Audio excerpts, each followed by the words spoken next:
Tetapi informasinya sudah mereka pemerintah sudah dilobi di sini.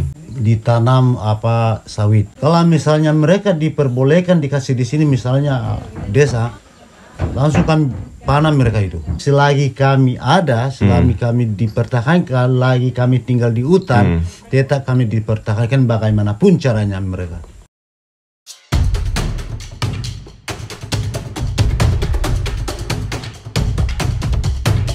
Mengupas ragam cara berkelanjutan dalam kehidupan. Saya Kiki Nasution, inilah Sabda Bumi. Renungan untuk peradaban.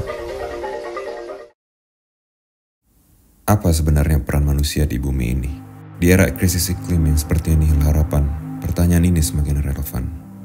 Pertanyaan tersebutlah yang menggerakkan saya melakukan perjalanan dan mempertemukan saya ke budaya masyarakat adat. Dalam episode perdana ini, saya kembali mengunjungi Dusun Butuy yang terletak di Pulau Siberut, Kepulauan Mentawai, Sumatera Barat. Tempat dan juga benteng terakhir para masyarakat adat Mentawai dalam menjaga kepercayaan Arat Sabulungan. Tapi apakah kepercayaan tersebut sudah memudar seiring intensitas modernisme dan pembangunan yang mulai bergerak cepat? Kali ini saya bertemu dengan Aman Sasali, seorang Sikere, untuk membicarakan hal tersebut. Jadi kita sekarang lagi berada di Butuy, tepatnya di Uma Salakirad ya? Iya. Ya. Nah jadi di sebelah saya ini adalah Aman Sasali, seorang Sikere. Buat teman-teman yang belum tahu, mungkin Sikere itu apa ya, Ja? Kalau tentang Sikere itu banyak pantangannya. Kalau Sikere beginilah kami, keadaan kami. Kalau di sini rumah adat, inilah dia. Lebih dahulu, terakhir rumah ini. Jadi, dan suku kami dengan Salakirad, ada dua bersaudara, Aman Manja sama Aman Sasali, yang tinggal satu rumah di sini. Kemudian kami berdua sama abang itu sama-sama Sikere. Jadi, kehidupan kami dari hutan. Inilah kami Sikere. Jadi kami pertahankan selagi kami hidup, selalu kami pertahankan untuk budaya kami. Arat Sabulungan ya. Sabulungan. Iya. Mungkin kurang lebih Sikere itu sebagai ketua adat mungkin ya, Ja, gitu, kalau orang mungkin belum tahu gitu ya. Ketua adat, dukun, atau sebutan bahasa Indonesia apa sih, Ja, yang lebih tepat kalau untuk Sikere? Kalau Sebenarnya untuk Sikere itu dukun. Dukun. Okay. Oke. Pengobatan. Dan juga ada pengobatan, ada menari, buat pesta, termasuk Sikere. Berarti peran sebagai Sikere itu ternyata banyak banget ya, nggak cuma sebagai dukun, tapi sebagai menghubungkan ya, menjadi dokter, tapi juga menjaga adat. Kalau dulu dokter nggak ada. Oh, nggak ada, berarti yang jadi Sikere kan, pengobatan. Berarti berat juga dong jadi Sikere, Ja? Iya, Bang Kiki berat. Kenapa Baja pengen jadi Sikere kalau gitu dulu ceritanya? Saya pinginnya begini, Bang Kiki.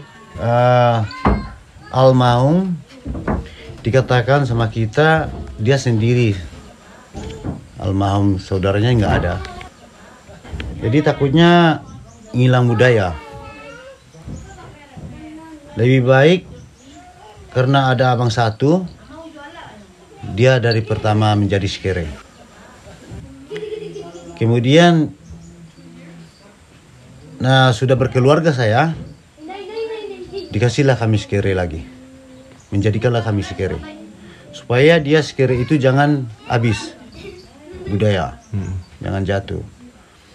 Takutnya sekarang ini tidak tahulah untuk ke depan. Tapi kalau selagi hidup kami sekarang ini, kami selalu dipertahankan dengan budaya. Oke. Ya, jadi aku sebenarnya kan ini mungkin 4 kali aku ke Mentawai kan, dan aku sering dengar cerita itu sebenarnya. Apalagi aku ngomong-ngomong dengan anak-anak muda Mentawai gitu kan.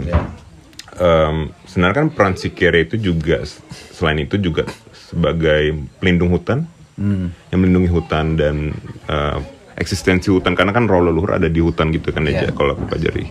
Nah, ternyata kan aku ngobrol-obrol nih, ternyata banyak yang cerita ternyata jumlah sikere di Mentawai itu sendiri juga makin berkurang gitu ya. Maksudnya anak-anak muda itu banyak yang keluar milik kuliah, keluar dari pulau dan ke Padang gitu kan. Betul. Dan sebenarnya Bajak melihatnya itu gimana? Maksudnya sedih nggak sih, maksudnya kayak sekarang mulai berkurang, apakah nanti anak-anak muda bakal melanjutkan atau tidak kalau menurut Bajak? Ya kalau menurut saya selalu melanjutkan.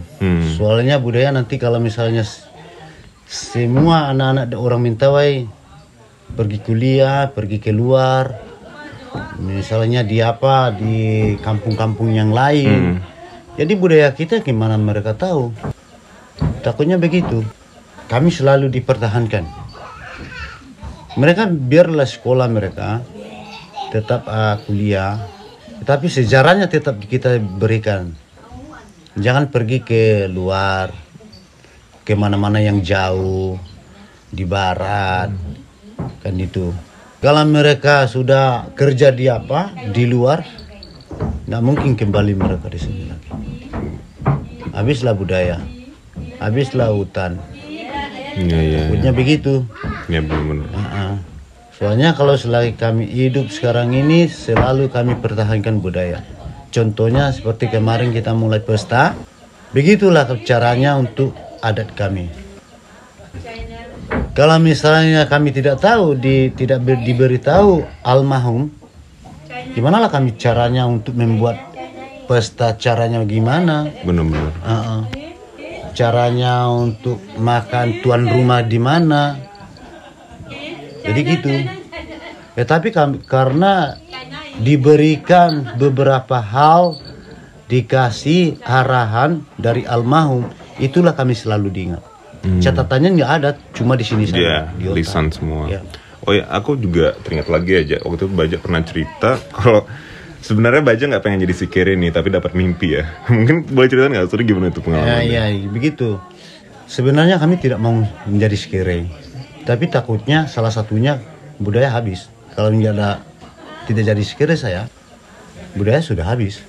Itu Bajak dari mimpi awalnya? Ya dari mimpi awal. Jadi dapat mimpi dan kalau gimana sakit ya? Gimana aja ceritanya? Dulu, sakit. Mungkin boleh jelasin mungkin kayak ya, gimana? jadi begini. Soalnya kami menolak terus. Kami nggak mau sama sekali sikere. Iya.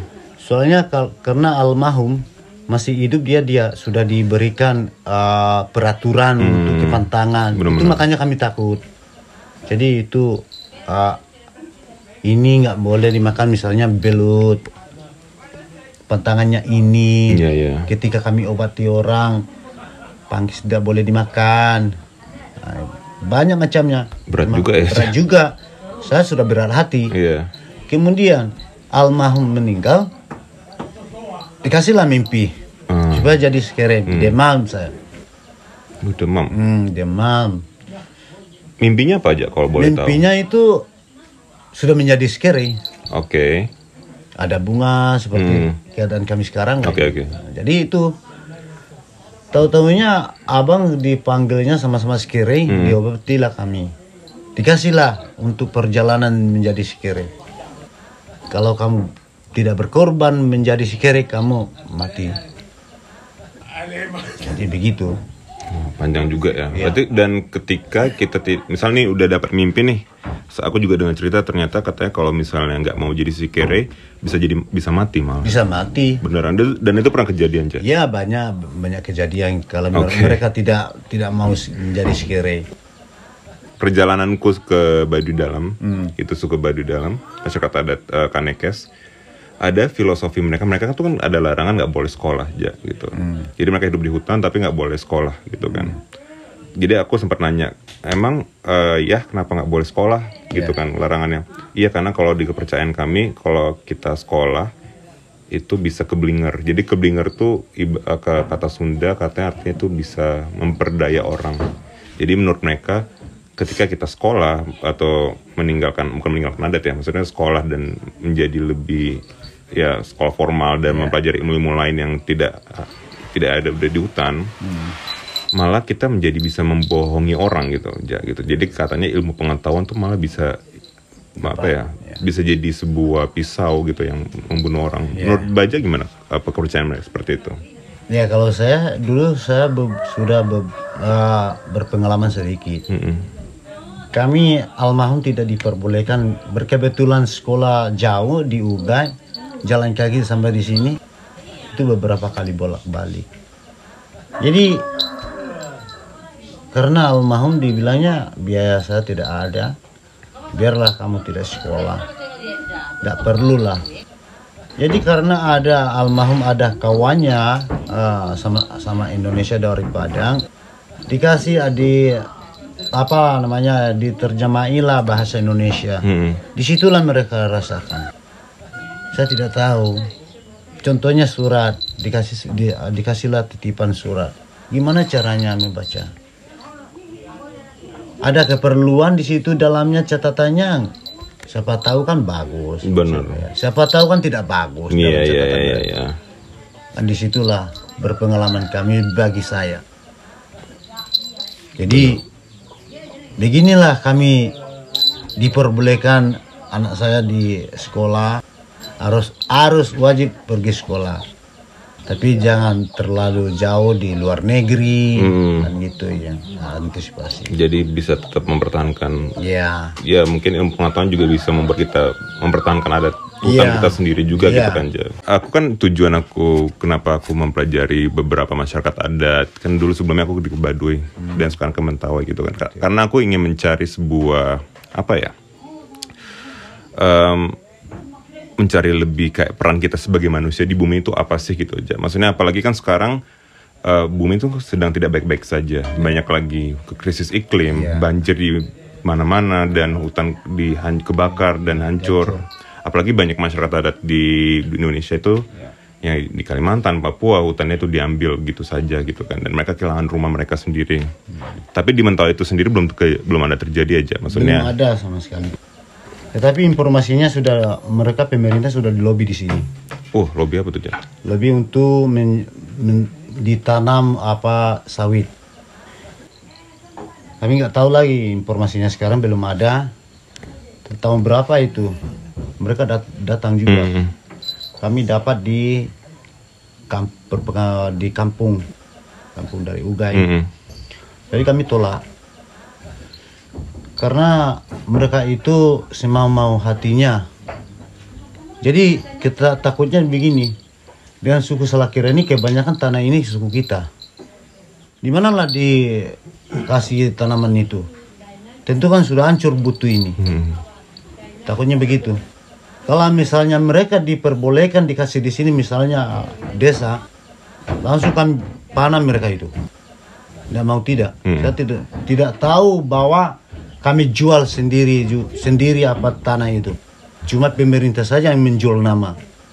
Tapi sekarang ini selagi kami ada, selagi kami dipertahankan, lagi kami tinggal di hutan, tetap kami dipertahankan bagaimanapun caranya mereka.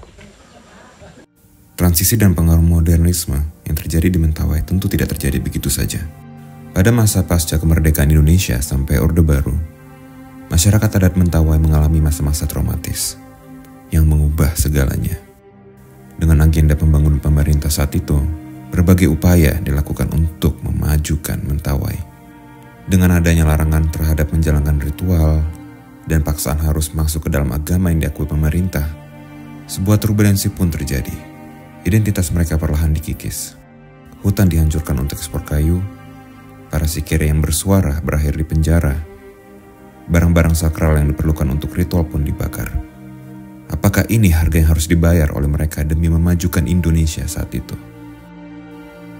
Walaupun masa-masa tersebut sudah lewat dan masyarakat Mentawai sudah berdamai dengan hal tersebut, luka-luka tentu tidak pulih begitu saja.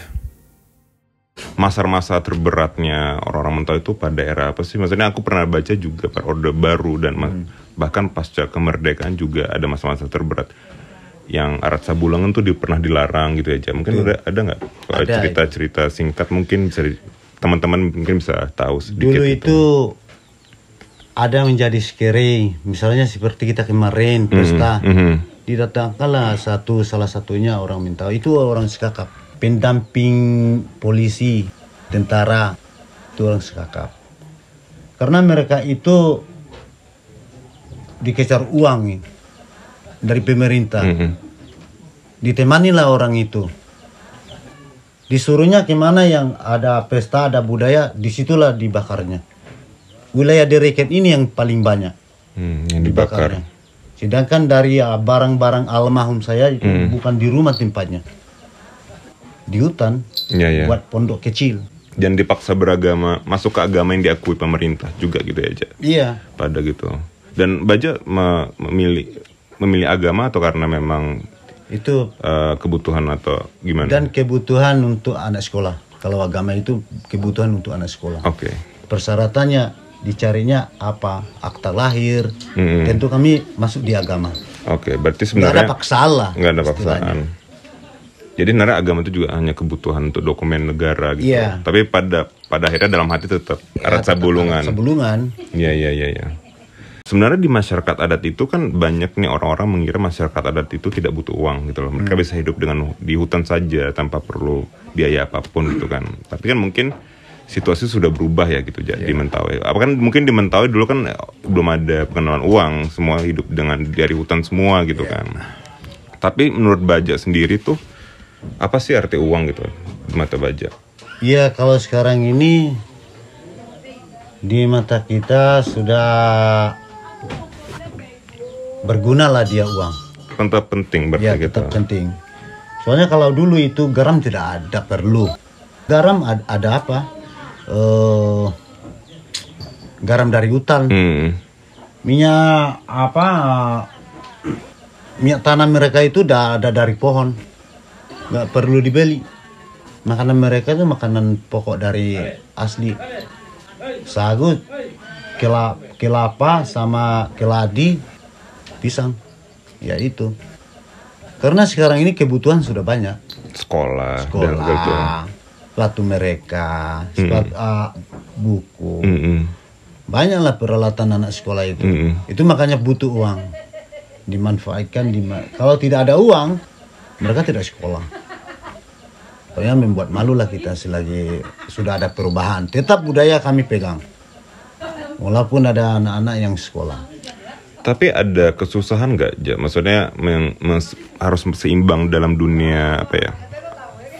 Maksudnya anak-anak Baja kan jadi harus sekolah gitu kan, mempelajari banyak ilmu dan ya mungkin dibilang masuk ke dunia modern atau dunia urban kota gitu kan. Tapi di satu sisi mereka juga harus ada semacam apa ya? Kayak beban harus menjaga adat gitu loh. Maksudnya apakah anak-anak Baja tuh ada semacam beban nggak, atau Baja sebenarnya mempersilahkan mereka, kalau mereka nggak mau melanjutkan adat juga tidak apa-apa, tapi kalau mau tidak. Kalau misalnya salah satunya ada 3 laki-laki, tetap diadakan satu itu adatnya. Tidak mau lepas.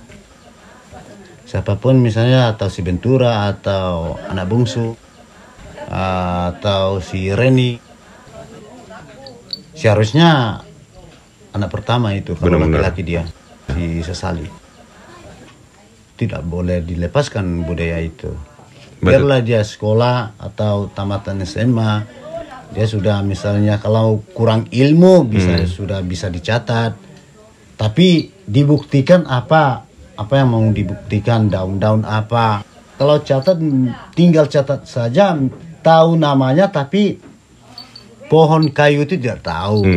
Tapi kalau catatan mereka itu sudah benar. Tapi daun apa yang dibuktikan apa itu sangat penting.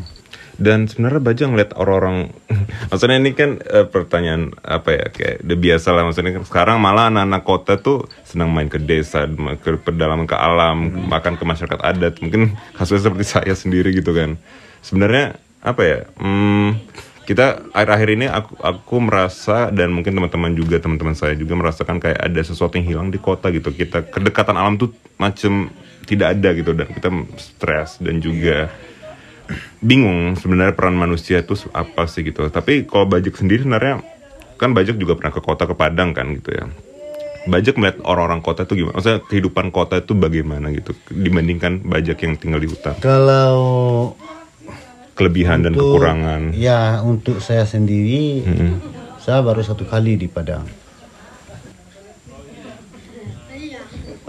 Selama 3 malam kami nginap di Padang.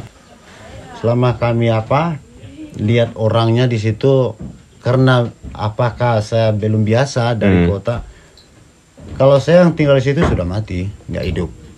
Kenapa tuh, Ja? Soalnya pencarian itu susah, karena tidak biasa lah. Dalam arti uang atau? Dalam arti uang, arti kehidupan. Oke. Jadi di manalah kita letakkan kita mau tanam makanan keladi, istilahnya keladi, pisang, di mana kita letakkan? Rumah sudah sempit. Tempat ladang mereka itu sudah sempit, tidak ada lagi yang kosong. Jadi menurut saya itu sudah agak susah. Kalau di sini mau beberapa hektar masih bisa. Bener. Dan sebenarnya di kota tuh masih ada nggak sih? Maksudnya kalau di sini kan roh banyak nih di hutan kan. Kalau di kota tuh kayak di Padang misalnya paling dekat, ada nggak bajang lihat roh-roh? Karena pohon kan sudah hampir tidak ada. Hampir tidak ada lagi itu. Roh-rohnya tidak ada lagi gitu. Tidak ada lagi. Jadi peran roh di hutan tuh untuk apa saja gitu kalau dari kepercayaan adat Sabulungan? Itu roh-roh itu banyak. Oke. Roh kita ambil obat. Roh kalau mau buat ladang. Roh untuk buat rumah. Kita tebang pohon. Itu banyak jenisnya kalau di hutan. Dan kemarin aku juga melihat bajak mencari kayu ya kemarin tuh. Itu sempat ada. Ini aku suka banget sih, maksudnya setiap bajak mengambil sesuatu, bajak meminta izin gitu ya. Iya gitu. Gitu ya. Jadi sebenarnya di adat Sabulungan tuh juga setiap tumbuhan tuh ada roh ya. Ada rohnya semuanya. Yang tumbuh itu ada. Misalnya babi, walaupun kita bunuh untuk makanan kita, tetap dia ada rohnya. Kita minta izin, minta maaf. Bukan sekarang ini, dari dulu beginilah caranya kematian kamu. Begitu. Sama dengan misalnya sapi. Allahu Akbar, kan bisa dengar itu. Dan sama itu. Karena kan kita minta izin sebenarnya. Kan sama. Dan ketika kita tidak meminta izin, iya, kalau tidak minta izin, aja apa yang dilakukan sesuatu sama kita. Berarti tidak aman makanan, tumpah setelah kita masak, jatuh, kan itu. Rohnya itu kan kuat. Iya. Dia lagi hidup. Benar-benar. Dan ketika hutan hancur itu apa yang terjadi, Ja? Maksudnya kalau dari hutan itu kalau sudah hancur, apa yang terjadi, Ja, sebenarnya? Ada yang terjadi. Contohnya alat berat di badan jalan ini. Banyak yang tergelam alat berat. Banyak yang tidak fokus yang bekerja. Kenapa? Karena itu belum beberapa itu masih badan jalan mereka kerjakan. Apalagi hutan ini sudah hancur. Paling beban mereka banyak itu. Bisa tidak terjadi kerja. Bukan ada yang perbuatan mereka iri hati, bukan. Karena hutan itu ada rohnya semua. Dari pohon, dari daun, tumbuh-tumbuhan dari hutan itu ada. Mendengar jawaban Baja tadi agak sedikit agak sedikit melankolis mungkin, karena mendengar bagaimana hutan itu sebenarnya hidup, juga punya roh, dan ada yang tinggal di sana, bukan hanya roh tapi juga binatang, semua spesies apapun yang tinggal, karena menjaga keseimbangan itu kan. Dan melihat banyak ya nasib hutan kita di Indonesia ini juga dihancurkan begitu saja untuk kepentingan ya uang, orang-orang yang secara berlebihan yang ingin uang lebih banyak gitu kan. Cukup yang membuat saya ternyata memang dunia kita tuh memang tidak baik-baik saja ya. Maksudnya, dan hubungan kita, apalagi orang-orang kota juga ya, termasuk saya juga dulu juga banyak yang merasa tidak ada keterikatan dengan alam ya kali kita di kota. Jadi mungkin kita tidak melihat hutan tuh hanya sebagai sesuatu yang ya udah kita gunakan, kita jual dan kita bisa dapat uang gitu kan. Tapi di Mentawai ketika kita hidup dari hutan tuh pasti pandangannya beda ya. Beda. Sesuatu yang harus dijaga dan yang harus dijaga. Soalnya hutan ini tetap banyak dimanfaatkan. Dia hutan ini belum terjadi jual mati tanah kalau di sini. Karena kami takutkan kalau dijual mati tanah itu beberapa di dalam tanah itu beberapa macam. Kalau kita jualkan tanah itu makanya kami takut menjual tanah untuk jual mati. Walaupun tidak jual mati untuk menyewa saja, saya takut. Maka politik mereka banyak caranya. Apalagi orang dari kota sekolahnya sudah tinggi, pengalaman mereka sudah menambah. Kita berantisipasi. Gimana cara mereka itu melobinya? Itu cara mereka tekniknya itu banyak caranya. Itu harus berhati-hati. Tapi kalau misalnya untuk jalan-jalan mau ambil satu pohon untuk buat rumah, misalnya Bang Kiki mau buat rumah, ya nggak apa-apa. Ya kita bicarakan tentang beberapa kubik diambil, kita bicarakan baik-baik. Dan itu namanya kan bukan membeli, namanya untuk meminjam saja. Meminjam, benar-benar. Dan dan satu hal unik lagi selama aku di Mentawai ini juga sistem di sini komunal ya, maksudnya harus bagi-bagi. Jadi kayak kalau bisa dapat buruan, dapat hasil ladang itu nggak boleh makan sendiri ya. Tidak gitu. boleh. Kenapa aja gitu? Dari dulu sampai dari almarhum itu begitulah cara kami orang Mentawai. Makanan kami sedikit pun bisa dibagi, terkecuali tidak cukup. Tak boleh buat. Misalnya satu batang rokok, biarlah kita bergilir merokok itu. Sama aja halnya satu bungkus rokok itu bisa juga saya habiskan. Sama halnya untuk ada kawan. Sama dengan makanan. Begitu saja kehidupan kami untuk membandingkan makan sendiri. Itu sama-sama kita bagi rezeki. Semua adil gitu ya untuk satu keluarga adil, gitu ya. Waduh. Mungkin di kota sangat jarang ya sekali terjadi gitu seperti itu.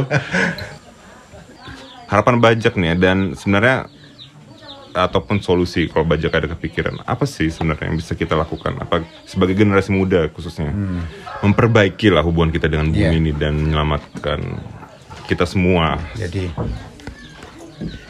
kalau menurut saya sendiri, bagi saya dari pemerintah tidak percaya lagi, ini jujur. Semua dari desa di sini pesan mereka banyak. Misalnya, contohnya dari sekolah, beasiswa, dana bos, kemenakan. Berarti pembohongan hanya buat SPJ saja. Nah, termasuk dari apa? Dari pemerintah. Luar biasa, nggak ada bangunan. Apalagi untuk pribadi, untuk membuat keluarga. Tidak ada yang membantu kami di sini. Tapi kalau untuk kita selagi sekarang ini, gimana caranya? Misalnya kalau ada sponsor, beginilah, ada kawan didatangkan. Untuk sendiri saja, untuk misalnya untuk cukup untuk berkeluarga, misalnya ikatan kami dari ipar. Yang untuk cukup dari hutan saja. Kalau dari pemerintah harapan kami nggak ada. Kalau itu saja kami harapkan, misalnya untuk kita semua nggak ada sama sekali. Contohnya dari apa namanya itu uang diadakan dari tentara dari dulu itu tahun kemarin itu, bukan tahunnya bulan kemarin. Tidak kena kita bantuan itu. Padahal foto-fotonya itu dokumentasi dari toko sudah ada, sudah diajukan. Soal mereka sudah datang bantuan, malah tidak kenal kami di sini. Itu makanya salah satunya untuk apa pemerintah. Tapi kalau untuk dari pikiran kami ya, untuk dari hutan ya cukup dari begini saja, cukup untuk makan, untuk tanaman. Dialog dengan Aman Sasali membuat saya sadar, keselarasan dengan alam itu tidak sekedar diberikan begitu saja, tetapi sesuatu yang ada karena dijaga. Seperti yang diceritakan Aman Sasali, di realita masa kini, Tentu tidak semua masyarakat Mentawai memilih untuk menjaga adat dan hutan. Sebagian memilih untuk keluar dan tinggal di kota. Sebagian juga memilih untuk tetap di hutan dan menjaga tanah leluhur mereka. Jumlah Sikere di Siberut pun juga mulai berkurang. Ada kekhawatiran, tetapi ada juga harapan. Seperti yang dilakukan Ahmad Sasali yang menaruh kepercayaan kepada anak-anaknya untuk tetap melanjutkan ilmu-ilmu yang sudah dipelajarinya saat menjadi Sikere. Bukan hanya sekedar formalitas untuk menjaga identitas, tetapi agar keluarga mereka tetap tidak lupa akan arti keseimbangan yang seutuhnya. Mungkin pada akhirnya, perubahan itu tidak bisa dihindari, dan budaya itu sendiri tidak pernah statis, seperti waktu yang akan menggerakkan takdir kita semua. Tetapi di Mentawai, saya belajar akan adaptasi, bahwa menerima perubahan bukan berarti harus menghilangkan identitas. Lagi pula, apalah arti manusia tanpa budaya, bukan? Dan terima kasih juga sama Bajak yang sudah memberikan ilmu-ilmunya selama ini dan juga memberikan saya tempat tinggal di sini. Kita dianggapnya saudara sama dengan adik. Saya tidak ada merepotkan. Apa adanya kita makan. Inilah kehidupan kami. Pisang ada yang itu kita makan. Keladi ada ya itu kita makan. Sagu aja itu makan pokok. Mas Surya Bakat aja. Simak kere. Oke teman-teman, itulah Ahmad Sasali dan ditunggu kedatangannya kalian yang mau langsung ke daerah Butuy dan ketemu Ahmad Sasali ngobrol langsung.